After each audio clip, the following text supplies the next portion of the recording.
Good morning. This is Send 7 World News in 7 minutes. I'm Stephen Devincenzi. Today is Friday, the 4th of June, 2021.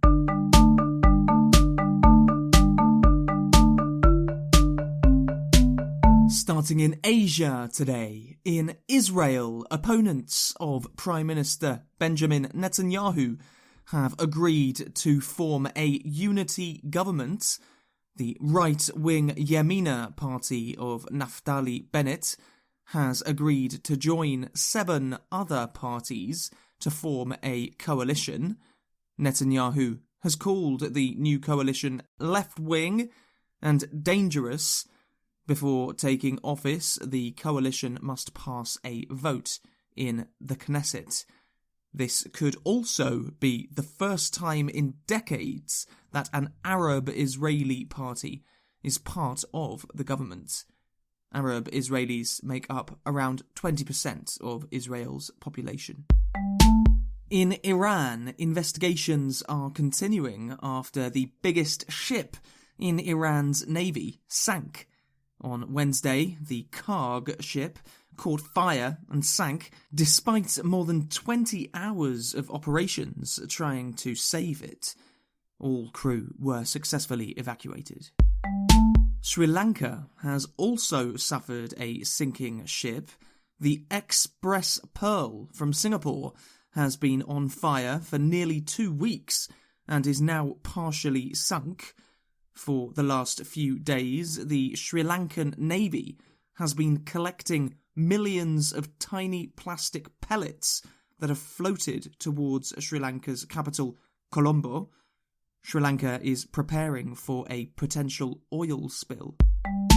India has been asked by the United Nations to respond to claims of human rights violations in the Kashmir region. Khadija Tahir reports. The United Nations has asked the Indian government to respond to allegations of human rights violations in Indian-administered Kashmir. There are allegations of human rights abuses against 3 activists from the Kashmir region. One of the activists, Wahidur Rahman Para, was arrested in November last year and allegedly interrogated for over 10 hours a day and was kept in an underground cell in freezing temperatures. The Kashmir region has been a disputed territory between India and Pakistan since their independence from Britain in 1947.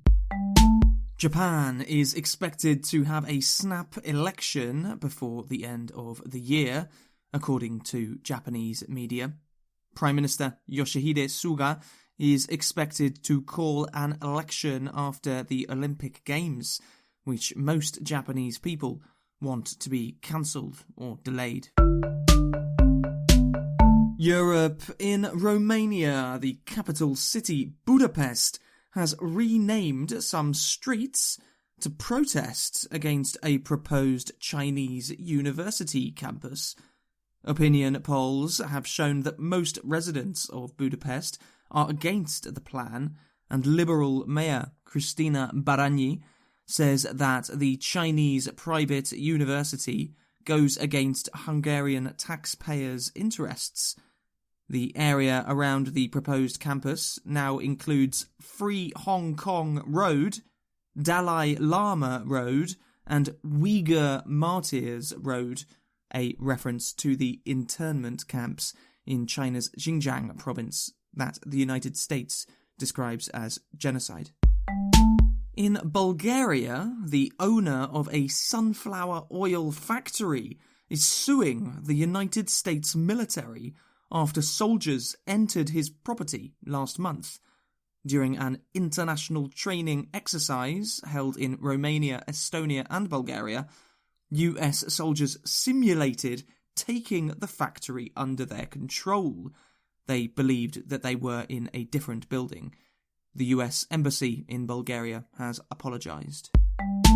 Portugal has been removed from the United Kingdom's green list of countries that Britons can travel to without quarantine.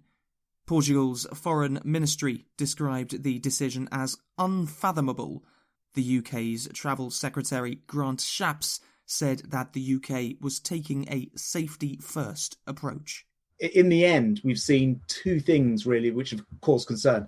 One is the positivity rate has nearly doubled since the last review in Portugal. And the other is that there's a sort of Nepal mutation of the so-called Indian variant, which has been detected. And we just don't know the potential for that to be a vaccine-defeating mutation and simply don't want to take the risk. Africa. The Ethiopian government has said that there will not be a ceasefire in the Tigray region after the United Nations and many countries have called for a pause in fighting to allow humanitarian aid to reach millions of people. The government said that soldiers are finalising operations in Tigray. The UN said this week that 90% of people in Tigray need food aid. In Mali, France has said that it has suspended joint military operations with the Malian military. France has said that it needs guarantees from the Malian military that civilians will return to power. Last week, Mali had its second coup d'etat in less than a year.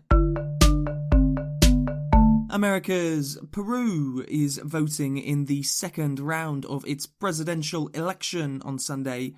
Most opinion polls show left-wing Pedro Castillo with a very small lead over right-wing Keiko Fujimori. Castillo is a former trade unionist who wants to nationalize Peru's resources. Fujimori is the daughter of former President Alberto Fujimori, who is in prison for corruption. And in the United States, a 9-year-old and a 4-year-old stole their parents' car so they could go to the beach. Police in rural Utah said that they found the two girls almost 10 miles from their home after they crashed into another car. The girls were wearing seatbelts and nobody was hurt. That's your world news for this week. Find transcripts and more at send7.org, where you can also send us a message. Tell your friends about the podcast on social media. We are on Facebook, Twitter and Instagram at Send7Podcast. I'm Stephen Devincenzi. Have a great weekend and I will see you on Monday.